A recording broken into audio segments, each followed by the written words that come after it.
Assalamualaikum warahmatullahi wabarakatuh. Selamat pagi dan salam sejahtera bagi kita semua. Yang terhormat Ibu Sri Lugianti SPD selaku guru pengajar dan penguji mata pelajaran seni budaya. Yang kami hormati Bapak Ibu guru serta teman-teman kelas 12 yang saya banggakan. Puji dan syukur marilah kita panjatkan kehadirat Tuhan Yang Maha Esa, karena atas limpahan rahmat dan karunia-Nya pada hari ini kita dapat berkumpul dalam keadaan sehat untuk melaksanakan ujian praktik seni budaya. Sebelum memasuki acara pada pagi hari ini, perkenankanlah saya Farah Muhammad Akbar dan saya Yatri Aryani selaku Master of Ceremony pada pagi ini.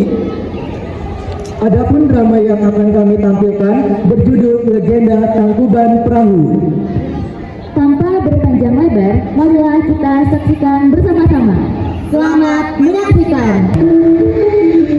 Cerita rakyat legenda Tangkuban Perahu berasal dari daerah Jawa Barat, khususnya wilayah Parahyangan. Legenda ini menceritakan asal-usul Gunung Tangkuban Perahu yang bentuknya menyerupai perahu terbalik. Kisah tersebut berhubungan dengan perjalanan hidup Sang Kuryang, seorang pemuda sakti yang tanpa disadari jatuh cinta kepada ibunya sendiri, yaitu Dayang Sumbi. Karena keduanya terpisah sejak lama. Ketika Sang Kuryang dewasa dan tidak lagi mengenali wajah ibunya, ia kembali ke tempat asalnya dan bertemu Dayang Sumbi yang tetap awet muda berkat anugerah para dewa. Tanpa mengetahui hubungan mereka, Sang Kuryang melamar Dayang Sumbi. Untuk mencegah pernikahan terlarang itu, Dayang Sumbi mengajukan dua syarat mustahil kepada Sang Kuryang, yaitu membuat sebuah telaga besar dan sebuah perahu raksasa hanya dalam satu malam. Sang Kuryang menyanggupi syarat tersebut, dan ketika Sang Kuryang hampir menyelesaikan semuanya, tetapi Dayang Sumbi berdoa meminta kepada Tuhan agar mempercepat datangnya fajar. Gagal memenuhi syarat, Sang Kuryang marah besar dan menendang perahu buatannya hingga terlempar dan jatuh dalam keadaan terbalik. Itulah yang kemudian dinamakan Gunung Tangkuban Perahu.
adalah putri cantik dari kerajaan Parahyangan. Putri ini bernama Dayang Sumbi, seorang gadis yang terkenal akan kecantikannya, namun juga terkenal akan sifat malasnya yang sulit diubah. Pada suatu hari, Dayang Sumbi sedang merenung di teras istana. Pada hari itu, tubuhnya terasa lemas dan pikirannya tidak tenang. Berkali-kali pintalan benang yang ia gunakan untuk menenun jatuh ke lantai. Setiap kali jatuh, Dayang Sumbi hanya menatapnya dengan kesal. Benang itu jatuh lagi dan lagi. Wajah Dayang Sumbi memerah menahan amarah. Dengan nada tinggi, ia menggerutu.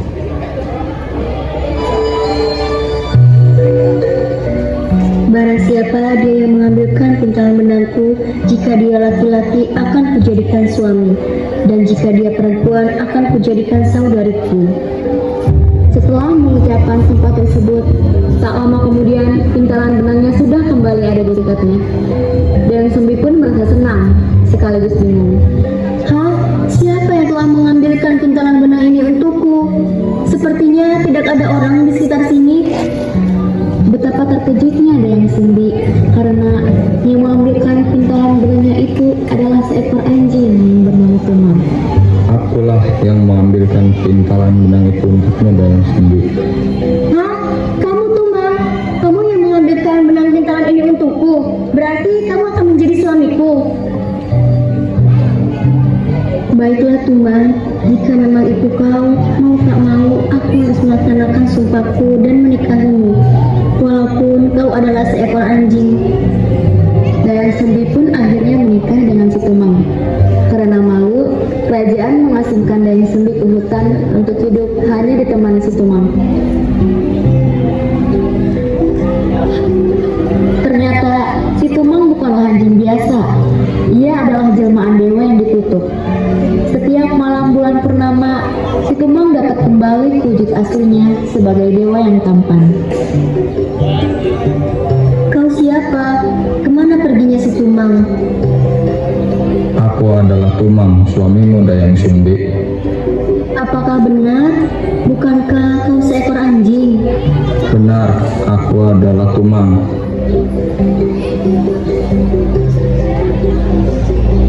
Hasil dari pernikahan mereka, Dayang Sumbi pun melahirkan bayi laki-laki berwujud manusia dan diberi nama Sangkuriang. Tumang berpesan kepada Dayang Sumbi agar tidak mengatakan bahwa ia adalah ayahnya kepada Sangkuriang. Dayang Sumbi, jangan kau katakan kepada anak kita Sangkuriang bahwa aku adalah ayahnya. Baiklah Tumang, jika itu mau kau, maka aku tidak akan mengatakannya kepada anak kita Sangkuriang.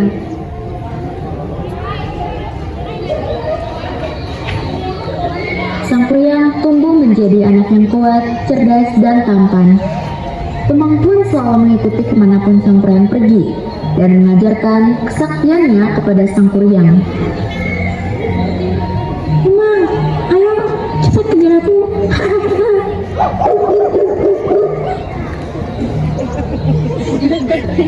Sangkuriang mengira Tumang adalah hanya seekor anjing peliharaan semata.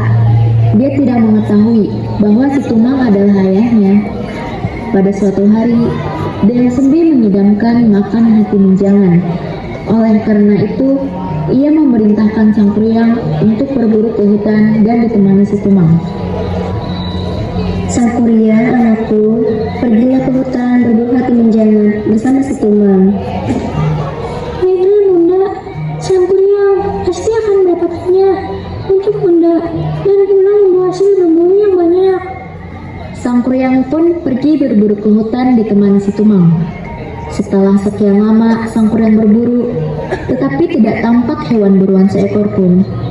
Karena kesal, Sangkuriang pun menyembelih tubuh si Tumang dengan anak panah dan mengambil hatinya sebagai hasil buruannya untuk diserahkan kepada Dayang Sumbi. Dayang Sumbi tidak mengetahui bahwa hati yang dibawakan oleh Sangkuriang adalah hati si Tumang. Ia mengira itu adalah hasil buruan. Nah, ini hasil menjangan untuk Bunda, hasil buruanku. Wah, terima kasih ya anakku Sangkuriang. Akhirnya, Dayang Sumbi memasak hati si Tumang dan memakannya. Dayang Sumbi menanyakan keberadaan si Tumang kepada Sang Kuryang karena ia tidak melihatnya dan sudah mencarinya kemana-mana, tapi tidak menemukan keberadaan si Tumang.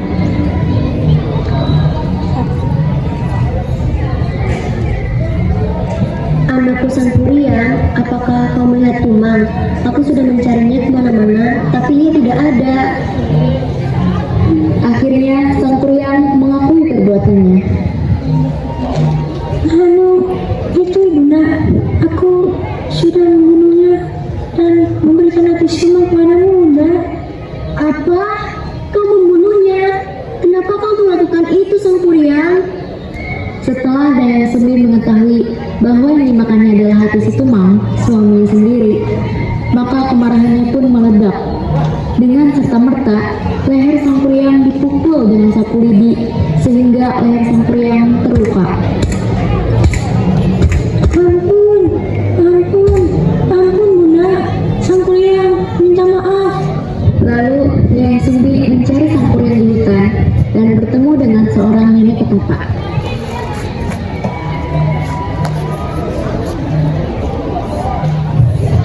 Apa yang sedang kau lakukan di sini? Aku sedang mencari anakku. Dia pergi setelah aku membukulnya. Kenapa kamu memukulnya, Nak? Dia telah membunuh suamiku.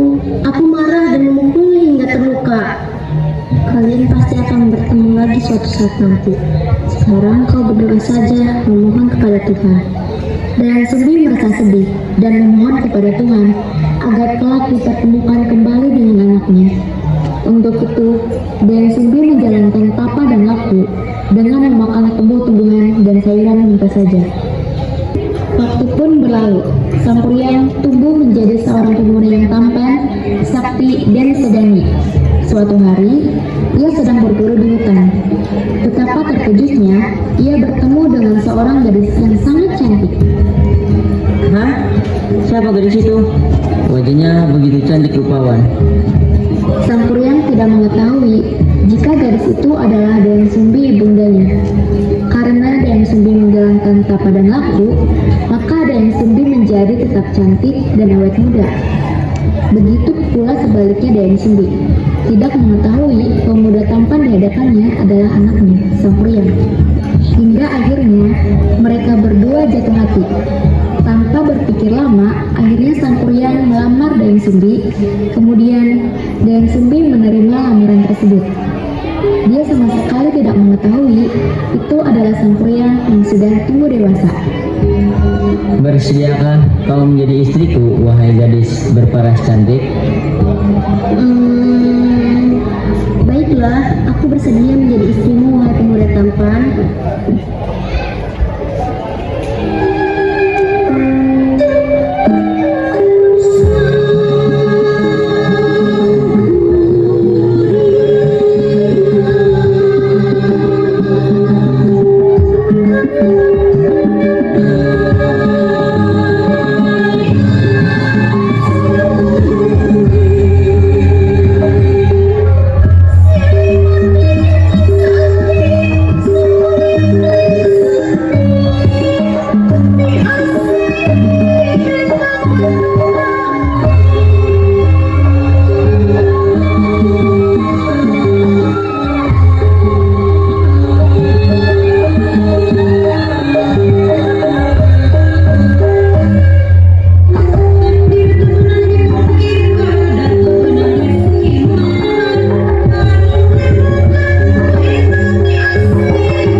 Sang Kuryang yang sama persis dengan luka anaknya dulu.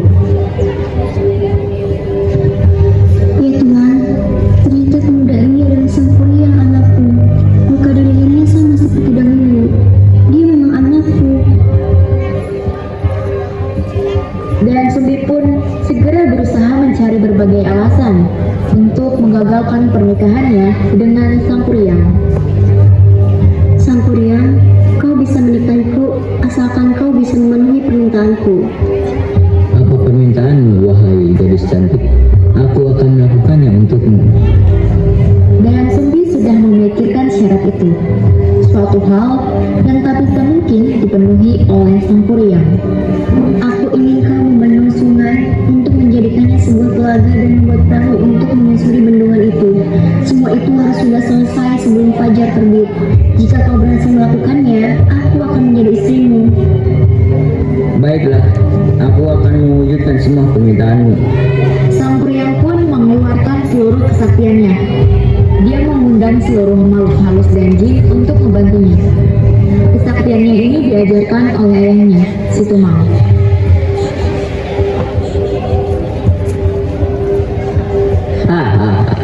Akhirnya, aku bisa menjadikannya bendungan. Sungguh terlalu mudah permintaanmu, dan Sumbi. Saat semuanya sudah terbendung, Sang Kuryang pergi untuk menebang pohon raksasa dan mulai membuat perahu yang sangat besar. Sekarang, aku tinggal membuat perahu besar untuk menyeberangi bendungan ini. Aku pasti bisa. Dan Sumbi mulai gelisah, sebab pekerjaan Sang Kuryang hampir selesai, padahal fajar masih lama. Karena bingung harus bagaimana, dan Sumbi menemui nenek petapa.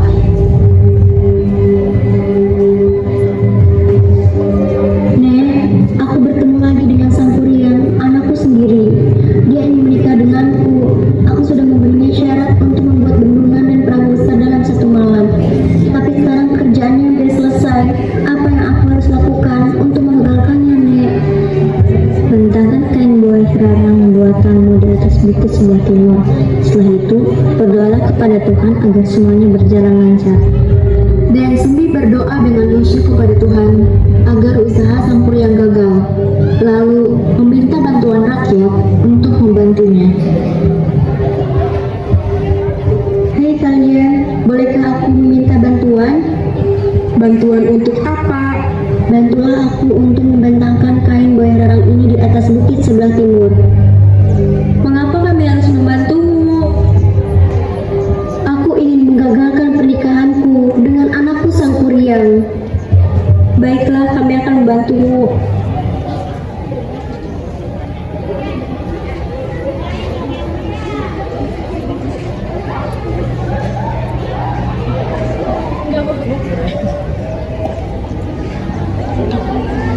Gini, aja gini.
percaya semua perkataanmu.